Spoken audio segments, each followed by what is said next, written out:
se encontrar com o André Franco durante as aulas e a gente vai poder entrar bem em todos aqueles passos que são fundamentais para quem nunca mexeu com criptomoedas começar a investir. Esse curso ele foi idealizado, né, muito com o intuito de trazer para o investidor iniciante todos os detalhes que às vezes eles podem parecer muito simples, né, para quem já mexe com isso no dia a dia, mas a gente sabe que eles podem dar uma leve travada em você na hora de começar. Você vai ver que tudo aqui é muito tranquilo de se operacionalizar, uma vez que você já fez a sua primeira vez, tá? Então, esse curso ele foi estruturado em cima de todas as perguntas que a gente já recebeu de assinantes, em todas as coisas que a gente já viu por experiência dentro desse mercado, e a gente vai te ensinar exatamente como que você compra, como que você vende criptomoedas, por que você deveria fazer tudo isso, como que você guarda isso com segurança. Então, dá realmente tudo aquilo que é necessário, né, em definitivo, para que você consiga investir com toda tranquilidade e segurança. Então, essa é a primeira aula. Eu queria mostrar para você aqui, então, rapidinho como que vai funcionar o curso, tá? Então, a gente vai ter uma sequência de 8 aulas, e essa eu chamei, né, carinhosamente aí de bem-vindo às criptomoedas, porque a gente vai falar um pouco sobre todo esse universo, como que funciona como funcionam as criptomoedas, o que elas são, né, da onde que elas surgiram e por que elas são tão interessantes. Daí a gente vai passar depois por uma aula, né, a segunda aula, falando sobre como comprar moedas digitais no Brasil. Então a gente vai entender que aqui no Brasil a gente tem uma oferta de algumas moedas digitais, né? Existem aí cerca de 1000 moedas no mundo, a gente tem algumas que são negociadas no Brasil, outras que você só pode comprar fora, né? E se comprar fora do Brasil vai ser tema da quarta aula, mas antes da quarta aula a gente vem para a aula 3, que vai ser um entendimento um pouco mais profundo sobre esse mercado, como que ele funciona, quais são as relações entre as moedas, qual que é a dinâmica dele, como que ele se estabeleceu e vem se desenvolvendo. Legal? Então essas seriam as 4 primeiras aulas dessa primeira metade do curso. E a partir da segunda aula você já vai estar apto a comprar Bitcoin, apto a comprar outras moedas que já sejam negociadas no Brasil. A gente vai te dar todo esse suporte. E lógico que depois que a gente compra, né, a gente sempre vai falar no universo de criptomoedas, né, das moedas digitais, sobre segurança, como que você armazena isso, como você guarda, porque como eu vou falar hoje na aula, basicamente você agora é o seu próprio banco, tudo está nas suas mãos. Isso é um grande poder, né, de você poder ter controle sobre tudo que você transaciona, como que você armazena, mas também uma enorme responsabilidade que a gente vai tirar de letra sem nenhum problema, tenho certeza. Tudo bem? Então na quinta aula a gente vai falar de segurança e como que você armazena suas criptomoedas. A gente vai falar de wallets, que são as carteiras para armazenar criptomoedas. Aula 6 a gente vem para um tema que sempre sempre chega muitas perguntas para a gente, né? Um tema sempre até um tanto polêmico, né? Porque ele está em desenvolvimento no Brasil. A gente vai falar sobre imposto de renda, como que você declara, se deve declarar, quando declarar e quando pagar imposto. Então a gente vai te mostrar o que a gente tem hoje de definição no Brasil sobre imposto de renda. E aí depois as últimas 2 aulas a gente vai falar sobre um tópico bônus, né? Que são os ICOs, que é ainda um novo nicho dentro do mercado de criptomoedas, que são os lançamentos de novas moedas no mercado. O ICO ele é muito parecido com um IPO de ações na bolsa, né? A oferta pública inicial. Só que agora, ao invés de a gente falar de ações de empresas, a gente está falando de projetos que estão lançando moedinhas, tokens, que são as Initial Coin Offerings. Tá? A gente vai falar um pouco sobre isso, como que a gente entende esse segmento, riscos e potenciais, para então na última aula a gente olhar e falar, legal, você, criptoinvestidor, já tem todas as ferramentas que você precisa para começar a investir, para saber todo esse operacional, e agora, quais são os próximos passos, né? O que você vai começar a aplicar a partir daí. Então a gente vai fazer um apanhado de todas essas aulas e dar mais algumas ideias, algumas dicas para você seguir. Legal? Então, vamos começar aqui nossa primeira aula. Quero dar as boas-vindas a você a esse universo de criptomoedas. E dizer que é muito, pra gente é um super prazer ter você aqui, né, aprendendo mais sobre esse assunto, porque ele é um assunto novo, né, é muito recente, vou falar disso também na aula, e é um assunto muito, muito interessante, mas que ele requer um conhecimento para que você realmente consiga colocar em prática, né, e hoje ainda no Brasil e até fora, muito desse conhecimento ele é detido por pessoas mais técnicas ou por pequenos grupos, né, e nosso objetivo aqui é ampliar isso, que você saiba exatamente o que fazer e quando fazer, certo? Então, o objetivo dessa aula é a gente começar a parar assim um pouco e pensar o que são de fato essas criptomoedas, né? Para que elas servem, por que elas são tão interessantes? A gente poderia falar de outras coisas, de outros tipos de moedas, mas não necessariamente elas seriam tão interessantes para esse escopo nosso, né? Então, antes da gente falar sobre criptomoedas, eu queria pensar com você aqui um exemplo muito prático do nosso dia a dia, né? Talvez, né, não sei, se você for uma pessoa mais nova, é possível que você nunca tenha enviado uma carta em papel. Mas, provavelmente seu pai, né, já mandou, alguém da sua família já mandou, mas você conhece o que é o envio de carta.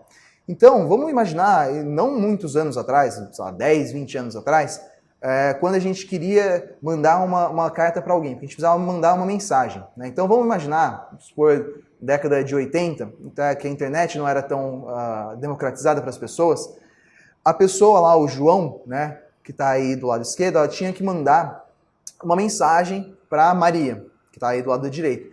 E a forma viável, simples, né, que qualquer pessoa poderia usar, seria usar uma carta, né, escrever no papel mesmo, colocar dentro de um envelope, colocar um selo, mandar isso pelo correio. Qual que era o funcionamento disso, né? Então existia uma logística, porque você tinha que ter o correio como um intermediário, então você tinha que postar essa carta no correio para que ele levasse até o seu destinatário, né? Até o endereço que você colocou. A menos que você quisesse mandar para o seu vizinho, né, que aí você poderia entregar em mãos, qualquer outra pessoa teria que ter o correio como intermediário, então existiria essa logística toda. E aí uma carta é um objeto físico, né? Então, imagina assim, hoje os correios, quantas cartas ou pacotes eles entregam todos os dias. A chance disso se extraviar é muito grande, né? Não é à toa que a gente vê muitas vezes quando você faz um pedido pela internet, ele pode simplesmente desaparecer do mapa. Isso é normal, é uma coisa que é inerente às coisas físicas, né, que são transportadas. Então a carta poderia extraviar, você poderia perder a mensagem do João nunca chegar para Maria. E sem contar que demoraria para chegar, né? Pode até ser que na década de 80, sei lá, demorar 10 dias não fosse um absurdo, porque as pessoas entendiam que demorava aquilo, mas demorava 10 dias, não era instantâneo. Então, a carta de papel, naquela época, ela funcionava como um meio de transferir uma mensagem, mas de uma forma física, que funcionava, mas que poderia ser melhor. Então, né, depois de algumas décadas, a gente tem o surgimento da internet, uma coisa que para a gente é bastante recente, mas que hoje no dia a dia ele já está embedado no nosso dia a dia, é uma coisa muito intrínseca. Mas o que a internet possibilitou? Depois que ela surgiu, depois que ela começou a ser usada amplamente pelos usuários, ela permitiu a troca dessas informações muito mais rápido, né, de uma forma digital, sem você ter problemas com extravio, sem você ter que sair de casa, você não tinha mais que ir até o correio, você podia ficar lá do seu computador, sentado na cadeira, mandando essas mensagens, e via de regra isso chegava instantaneamente, né, ou depois de alguns segundos, alguns minutos, dependendo da qualidade da internet.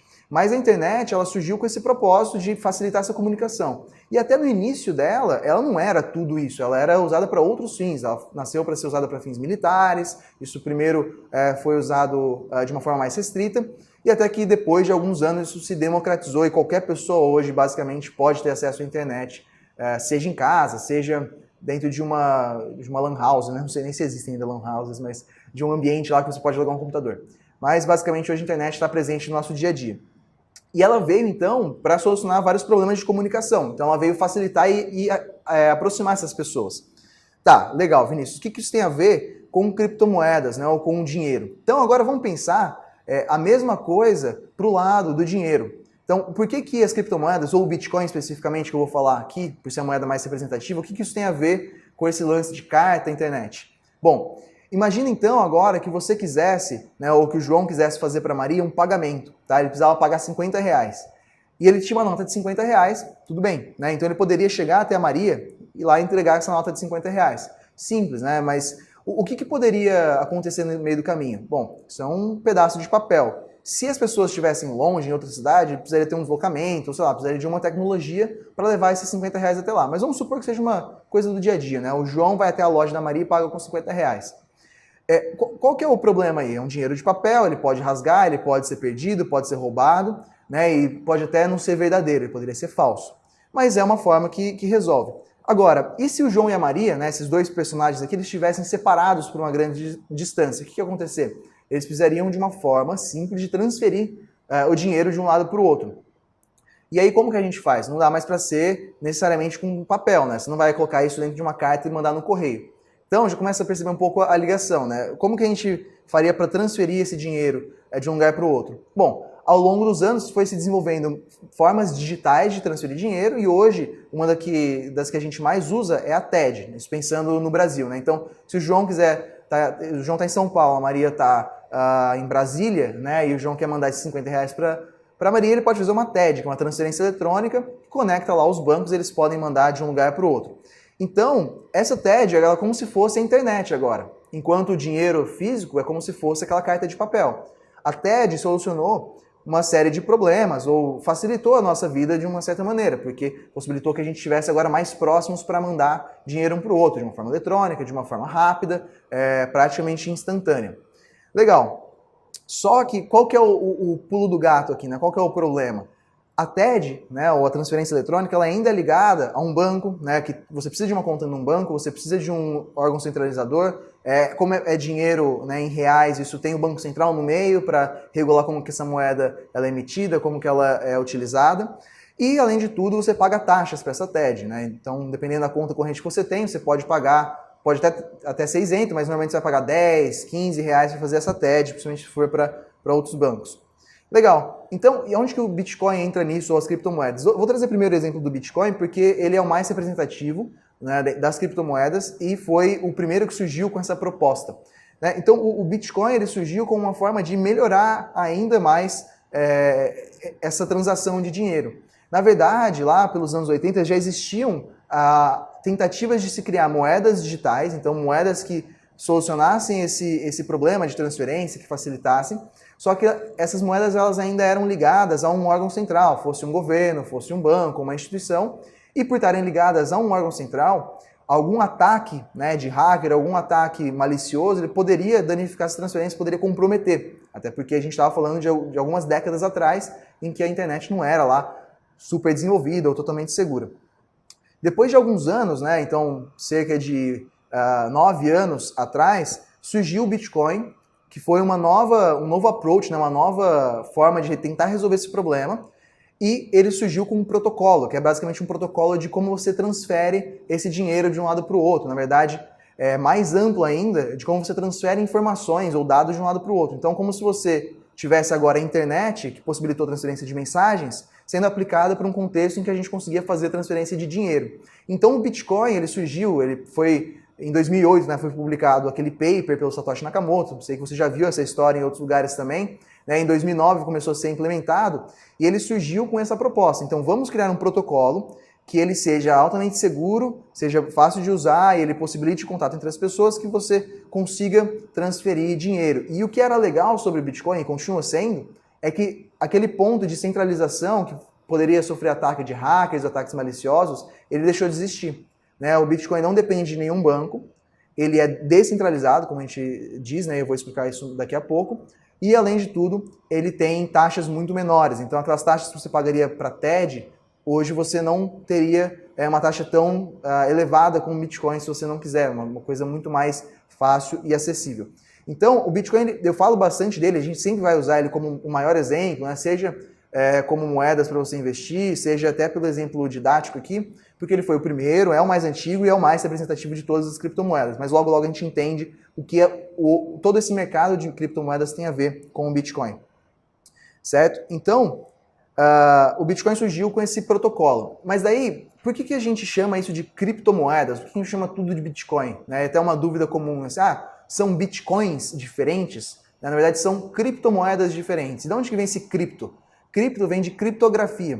Palavra estranha, né? Talvez você nunca tenha ouvido falar, mas não tem o menor problema. A criptografia é simplesmente um protocolo, um processo de segurança que envolve operações matemáticas, mas que garante a segurança da informação que é jogada de um lado para o outro. Então é como se, naquele exemplo lá do João mandando uma mensagem para Maria pela internet, é como se eu criptografasse essa mensagem e ela não pudesse ser desbloqueada, né? Ela garantisse a segurança. É como se eles estivessem falando por WhatsApp e essa mensagem fosse criptografada. Então, um método de segurança para se enviar informações. Então, qual que foi o grande desenvolvimento do Bitcoin, né, que inaugurou as criptomoedas? Foi aplicar a criptografia, então esse processo de segurança, para dentro de um modelo de transferência digital. Então, toda aquela preocupação que a gente tinha no começo de, olha, isso aqui é tudo digital, isso aqui não existe fisicamente, como que eu posso garantir que foi de um lado para o outro, como que isso realmente é verídico, ele foi resolvido em boa parte com a criptografia. Então, Eu não espero que ninguém aqui entre em detalhes técnicos sobre isso. Você não precisa saber como funciona a criptografia para entender como funciona o Bitcoin ou para usar. Da mesma forma que você não precisa entender como que funciona adquirente ou subadquirente no seu cartão de crédito para poder usar no dia a dia, tudo bem? Mas, da mesma forma que a gente fica seguro com o cartão de crédito, porque a gente sabe que existe uma estrutura de segurança em volta dele, existe essa mesma estrutura de segurança com uma outra cara para o Bitcoin e outras criptomoedas. Então, quando a gente usar esse termo criptomoedas, eu estou falando de um tipo de ativo, né, uma moeda, que usa criptografia em cima dele para poder garantir a segurança em todas essas transações de informações e, nesse caso, que a gente está falando de dinheiro, certo? Então, vamos voltar aqui ao Bitcoin. Ele foi a primeira criptomoeda criada e aí a gente tem que pensar o seguinte, toda vez que a gente vai falar de uma criptomoeda ou de uma moeda digital, a gente tem que garantir 3 princípios básicos, 3 coisas precisam acontecer para a gente entender que essa moeda ela é segura, que ela pode realmente ser usada. A primeira é que essa moeda seja verdadeira, porque agora, imagina que isso é digital, eu preciso garantir que isso não seja copiado, que isso não seja falsificado. Depois, eu preciso garantir que essa moeda pode ser usada apenas uma vez. O que eu quero dizer por apenas uma vez? Se eu chegar na loja, num café, né, ali na Vila Olímpia, e quiser pagar meu café com aquele Bitcoin agora pertence ao dono do estabelecimento. Não dá para chegar uma outra pessoa, né, do meu lado e querer pagar com o mesmo Bitcoin, porque esse Bitcoin já era meu, já foi transferido. Então a gente precisa garantir que a posse seja realmente devidamente identificada, né, e que isso não possa ser burlado, né, não possa ser fraudado. E aí, por último, como uma consequência aí desse segundo ponto, que ninguém possa dizer que um Bitcoin que pertence a mim seja dele, né? Então, vamos supor, aqui estou eu e o André, eu tenho o meu Bitcoin, ele está guardado comigo, o André não tem como chegar e falar, olha, esse Bitcoin na verdade é meu, dá aqui que isso aqui é meu. A gente precisa garantir essas 3 coisas. Se eu consigo garantir isso, consigo garantir transações seguras, consigo garantir a segurança do nosso dinheiro. Tá? E o Bitcoin, quando ele trouxe tanto o protocolo dele, né, de comunicação, a segurança, o blockchain, que eu vou falar daqui a pouco, que é essa estrutura de registro, ele garantiu esses 3 pontos e fez com que essas transações fossem mais fáceis e também muito mais seguras. Legal? Então, a gente vai pensar nas criptomoedas como uma coisa de rede. Lembra que eu falei que é descentralizado? Não existe mais um banco, um governo concentrando as decisões ou concentrando como isso funciona. Agora a gente tem vários usuários, então todas as pessoas que usam isso, essas criptomoedas, interconectados, porque eles podem transferir dinheiro entre si, sem precisar de um intermediário, né, de um banco no meio, e é uma rede que vai facilitar muito essa comunicação e esse intercâmbio, né, de valores entre as pessoas. Então, como eu disse, não existe uma centralização. E como que a gente garante tudo isso? Com a criptografia, garante segurança, e todas as transações que acontecem, elas precisam agora ser registradas. E a gente vai registrar isso como se fosse numa planilha de Excel, que a gente chama de blockchain, que você talvez já tenha ouvido falar. É um grande registro, né? Uma planilhona grandona, onde toda transação, toda transferência de dinheiro, de valor, né, de criptomoedas, ela vai ser registrada lá para a gente garantir que aquilo seja verdade, tá? Bom, então isso funciona muito bem para o Bitcoin e várias outras criptomoedas aplicam o mesmo conceito. E é por isso que a gente vê outras soluções e a gente vê todo esse universo de criptomoedas. Vamos entrar só mais um pouquinho em detalhe para a gente entender como que a gente garante essa segurança. E é legal a gente entender isso, porque no final das contas, se você está investindo em Bitcoin, em Ether ou em outra criptomoeda, você precisa entender, ou pelo menos estar seguro consigo mesmo de que isso é verdadeiro, que isso aqui funciona, que isso aqui é seguro, tá? Então, vamos entender como que funciona essa rede, tá? A rede é um bando de pessoas interconectadas, todo mundo que usa Bitcoin está nessa rede. Então, vamos começar com um exemplo básico. Imagina que a gente tem 2 pessoas, estou eu e você jogando Banco Imobiliário, aquele joguinho que a gente conhece lá de comprar e vender casas e tudo mais. E aí, eu tenho um caderninho para anotar tudo que eu transferi de dinheiro ou recebi, e você também tem um caderninho para anotar tudo que você fez de transferência ou recebimento de dinheiro. Então, eu fui lá e paguei para você R$100 nesse jogo porque eu precisava comprar um negócio de você. Eu te paguei R$100, anotei no meu caderno, olha, eu paguei R$100. Você anotou no seu caderno, eu recebi R$100. Se nós dois estamos de acordo com isso, se a gente entendeu que realmente eu fiz essa transação, que saiu do meu bolso, foi pro seu, beleza, a gente já concordou, essa é uma transação verdadeira. Se eu tivesse falado, olha, eu te mandei R$100, você falou, olha, eu não recebi R$100, então não seria verdadeiro. Só que agora imagina isso com várias e várias pessoas. Então a gente tem uma rede de muitas pessoas jogando o mesmo jogo de banco imobiliário.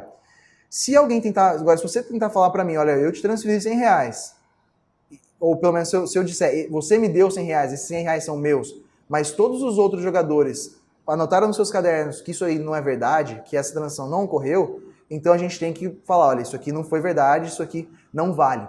Então, no final das contas, é como se todos esses players, né, esses jogadores, eles estivessem de olho no que está acontecendo para garantir que aquilo não possa ser fraudulento, né? Que não exista duas pessoas ali ou uma pessoa fraudando todo esse sistema. Essa rede que garante toda essa segurança. A única diferença, no caso do Bitcoin e das criptomoedas, é que ao invés de cada pessoa ter o seu próprio caderno, na verdade a gente centraliza tudo em um caderno só, numa conta só, numa lista só, que é o blockchain. Então o blockchain é onde a gente registra e a gente precisa que mais do que uma pessoa nesse ecossistema garanta que essa transferência foi realmente feita para que a gente possa ter a veracidade dessa transação. Então, quando eu falo de criptomoedas, estou falando de algum ativo que possa ser transferido entre pessoas sem necessidade de banco, sem grandes taxas envolvidas e que tem todo um processo de segurança atrelado. Daí que fica muito interessante, né? Que a gente vai começar a falar, pô, isso aqui realmente é uma revolução. Porque da mesma forma que a internet revolucionou a forma como que a gente se comunicava, né? Então ela quebrou barreiras e facilitou o acesso às pessoas, a gente tem agora as criptomoedas quebrando grandes e grandes barreiras no meio financeiro e agora também em outros meios do dia a dia, né? Solucionando problemas do dia a dia. Então o Bitcoin foi essa primeira forma de facilitar a transferência de dinheiro entre as pessoas com enorme segurança. E uma coisa que é legal do Bitcoin é que quanto mais tempo passa, mais seguro isso vai ficando.